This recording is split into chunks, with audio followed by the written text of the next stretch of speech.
नमस्कार मित्रों, सत्य की विजय में आपका स्वागत है। मैं हूं विजय त्रिवेदी।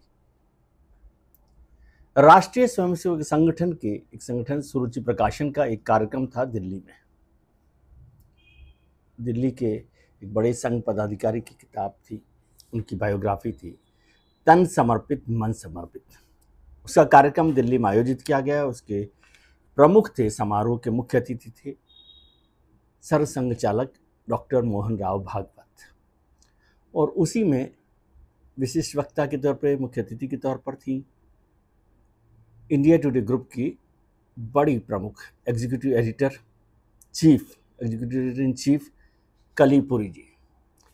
तो इस कार्यक्रम में कलीपुरी जी ने एक बहस फिर से शुरू कर दी, जब उन्होंने अपने संबोधन में इस बात पर जोर दिया कि राष्ट्रीय स्वयंसेवक संघ को लीडरशिप के मामले में, फैसलों के मामले में महिलाओं को भागीदारी बढ़ानी चाहिए, देनी चाहिए।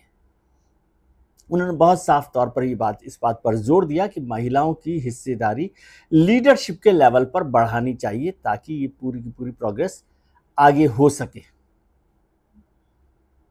और इससे एक बार फिर से बहस शुरू हो गई। बार बार इस बात पर चर्चा होती है कि आरएसएस में और आरएसएस के जो सहयोगी संगठन हैं, उनमें महिलाओं की भूमिका बहुत महत्वपूर्ण है, महिलाओं को नेतृत्व नहीं मिला हुआ है, और इस पर लगातार चर्चा होती है। बार बार जब चर्चा होती है, आज भारतीय जनता पार्टी के राष्ट्रीय अध्यक्ष का पद अभी एक तरह से इंतजार हो रहा है नए अध्यक्ष का। लंबे समय से नड्डा साहब वहां पर चल रहे हैं और चुनाव टलते जा रहे हैं, तो भी चर्चा हो रही है कि क्या भारतीय जनता पार्टी का नया राष्ट्रीय अध्यक्ष महिला हो सकता है।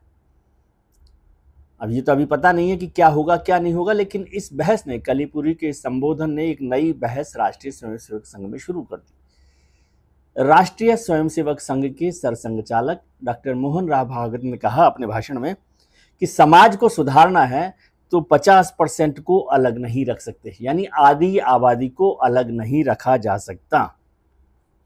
लेकिन भागवत साहब ने इस बात पर जोर दिया कि जो संघ का एक सहयोगी संगठन है महिलाओं का, राष्ट्र सेविका समिति, उसमें 43 प्रचारिका हैं, यानी फुल टाइम वर्कर्स हैं, जो 43 हैं, जो पूरा समय अपना इसी काम में देती है, समाज के निर्माण में। और हम लोग कहते हैं कि we interact with each other, कि हम आपस में एक दूसरे से बात करते हैं। जितने भी महिला प्रतिनिधि राष्ट्रीय स्वयंसेवक संघ के सहयोगी संगठनों में हैं, समिति और दूसरे संगठनों से भी प्रतिनिधि सभा, जो कि हाईएस्ट बॉडी एक तरह से, उसमें बुलाते हैं, विचार विमर्श करते हैं, साथ में फैसला करते हैं। एक बात का और उदाहरण देते हुए उन्होंने कहा कि वृंदावन में एक बैठक हुई थी संघ की, तो उसमें भी बैठक में इस बात पर चर्चा हुई कि महिलाओं को लेकर कोई प्रस्ताव लाना था। वो प्रस्ताव तैयार किया गया था, लेकिन जब वहां महिला प्रतिनिधि जो आए थे, उनको वो प्रस्ताव सौंप दिया गया, और उसमें उन्होंने जो बदलाव किया, उन्हीं बदलावों को मानकर उस प्रस्ताव को पास किया गया, बिना किसी तरह के फेरबदल के।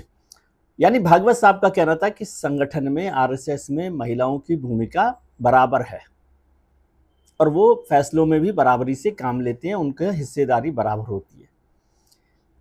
चर्चा क्यों होती है, विवाद क्यों होता है? एक विवाद तो होता है कि राष्ट्रीय स्वयंसेवक संघ का जो संगठन है, मूल संगठन है, उसमें महिलाओं की एंट्री नहीं है, शाखाओं में एंट्री नहीं है।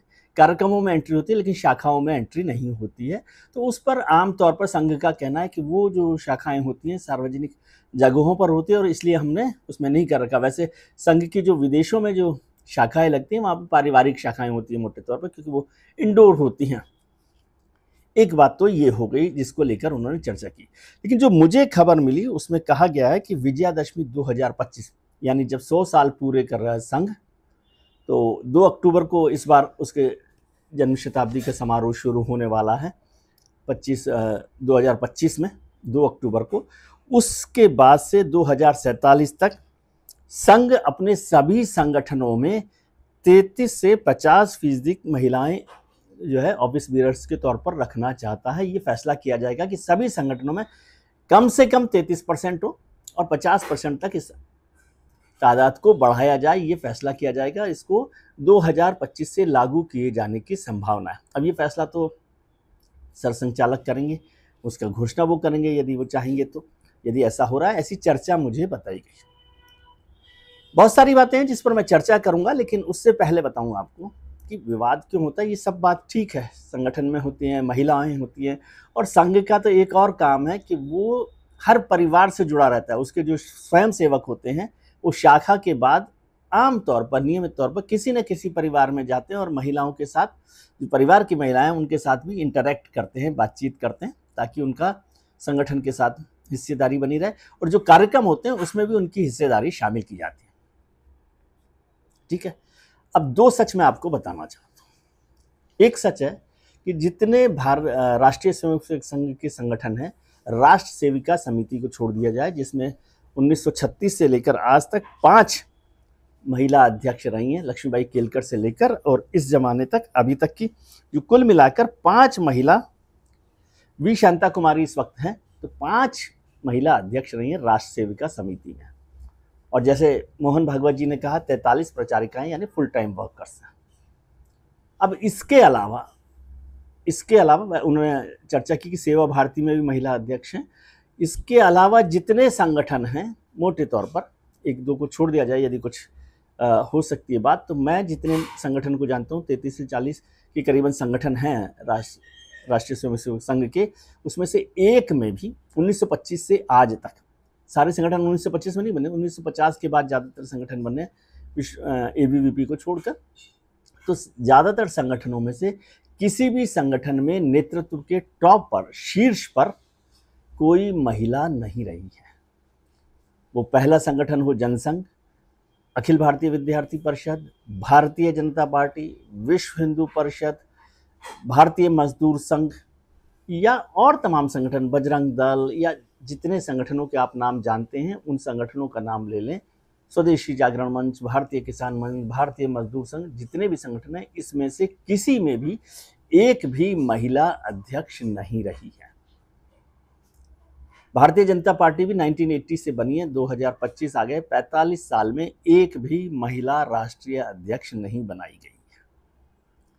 संघ के लिए तो कहा जा सकता है कि वहां पर पुरुषों की एंट्री नहीं है एक तरह से, तो वहां पर महिला सरसंघ चालक होने की संभावना ही नहीं है, आगे भी नहीं है, जब तक कि कोई हिस्सेदारी पर फैसला नहीं किया जाए।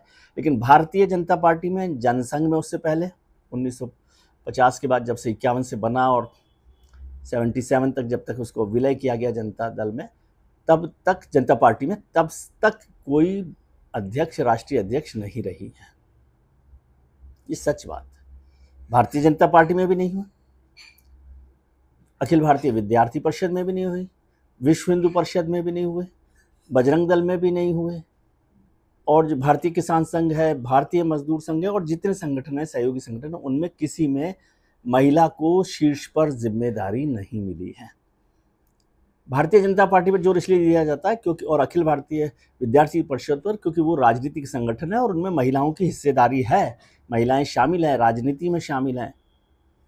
पार्टी ने अब तक 5 महिलाओं को मुख्यमंत्री भी बनाया है, सुषमा स्वराज हैं, उमा भारती हैं, आनंदीबेन पटेल है, वसुंधरा राजे हैं, और अभी दिल्ली की रेखा गुप्ता है। लेकिन इसमें भी सच क्या है, आज करीब करीब देश भर में 20 राज्यों में भारतीय जनता पार्टी और उसके सहयोगी संगठनों की सरकारें हैं, लेकिन केवल एक महिला मुख्यमंत्री हैं दिल्ली में, रेखा गुप्ता जी। ये भी एक सच है। फिर गवर्नर्स की बात करें, अब तक के हिंदुस्तान के इतिहास में सबसे ज़्यादा गवर्नर, महिला गवर्नर भारतीय जनता पार्टी की सरकार ने बनाया, मोदी सरकार ने, और अब तक 8 महिलाओं को गवर्नर बनाया है। 8 महिलाओं को गवर्नर बनाया। आज की तारीख में केवल एक महिला गवर्नर है, वो है आनंदीबेन पटेल। ये भी सही बात है कि भारतीय जनता पार्टी ने ही राष्ट्रपति के तौर पर महिला और आदिवासी महिला द्रौपदी मुर्मू को जिम्मेदारी सौंपी, उन्हें चुना राष्ट्रपति बनाने के लिए, महिला आदिवासी को, पहली महिला आदिवासी राष्ट्रपति हैं। लोकसभा के अध्यक्ष भी सुमित्रा महाजन रह चुकी हैं, इसमें भी कोई कन्फ्यूजन नहीं है। उपराष्ट्रपति कोई नहीं रही है महिला अभी तक, राष्ट्रीय अध्यक्ष कोई नहीं रहे हैं, संगठनों में कोई प्रदेश अध्यक्ष भी मोटे तौर पर नहीं रही हैं। 5 मुख्यमंत्री रहे हैं जिनका मैंने जिक्र किया, जिसमें से केवल एक मुख्यमंत्री आज हैं 20 राज्यों की सरकारों में, 18-20 जितनी भी राज्यों में सरकार है। एक गवर्नर है आनंदीबेन पटेल उत्तर प्रदेश में, वो भी लंबे समय से उनका कार्यकाल बढ़ता जा रहा है, बाकी कोई नई महिला गवर्नर नहीं बनाई गई हैं। यह है खास बात। अब दूसरा सच सुनिए, जिसके लिए लोग आलोचक होते हैं कि राष्ट्रीय स्वयंसेवक संघ में महिलाओं की भागीदारी नहीं है, तो उसका दूसरा हिस्सा सुन लीजिए। दूसरा हिस्सा है कि हर संगठन में राष्ट्रीय स्वयंसेवक संघ की मूल शाखा को, मूल संगठन को छोड़ दिया जाए तो सभी संगठनों में महिलाओं की हिस्सेदारी बढ़ी है। भारतीय किसान संघ को देखें तो उसमें जो नेशनल एग्जीक्यूटिव के 51 मेंबर है, 51, 50 से ज़्यादा मेंबर हैं, उसमें 7 महिलाएं हैं।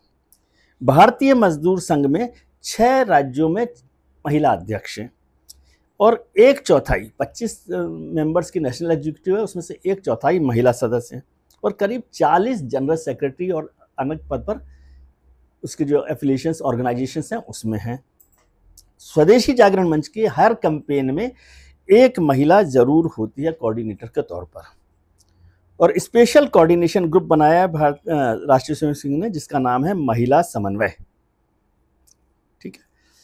मोदी सरकार में इस समय 7 मंत्री हैं 72 मंत्रियों में से, जिसमें से 2 कैबिनेट मंत्री हैं और 5 महिला मंत्री हैं। हालांकि 2019 में इनकी तादाद थी 10, अब 7 हैं। मेंबर्स को देखें तो मेंबर्स एमपी जो हैं वो 74 हो गए, पहले 78 थे, और 5 सीएम का मैंने आपको जिक्र कर दिया, 8 गवर्नर्स की बात आपको करती है। तो क्या शीर्ष पर, क्योंकि फैसला लेने का काम, ये ठीक है बात कि सब मिलकर बैठकर बात करते हैं, लेकिन फैसला लेने का अंतिम अधिकार अध्यक्ष के पास होता है। और जितने बड़े संगठन हैं, मोटे तौर पर सभी संगठनों में किसी पर भी महिला अध्यक्ष नहीं है। तो राष्ट्रीय स्वयंसेवक संघ के सरसंघचालक की बात ठीक है कि महिलाओं की हिस्सेदारी बढ़ी है, महिलाओं को फैसले में शामिल किया जाता है, लगातार बात हो रही है। और जैसे मैंने जिक्र किया कि अगले विजयादशमी से महिलाओं की जो ऑफिस बियर्स है उसमें उनकी तादाद 33% से ज़्यादा बढ़ा दी जाएगी। और एक काम और किया है कि अलग अलग लेवल पर, जिला स्तर पर संघ ने महिला नेताओं को तैयार करने का काम शुरू किया है। लेकिन इसके अलावा ये सच भी है कि टॉप पर जिसे फैसला करना है वहाँ महिला नहीं है। संघ के 100 साल पूरे हो रहे हैं 2 अक्टूबर 2025 को। उस समय तक संघ में क्या बड़ा बदलाव होता है, इस पर विचार चल रहा है।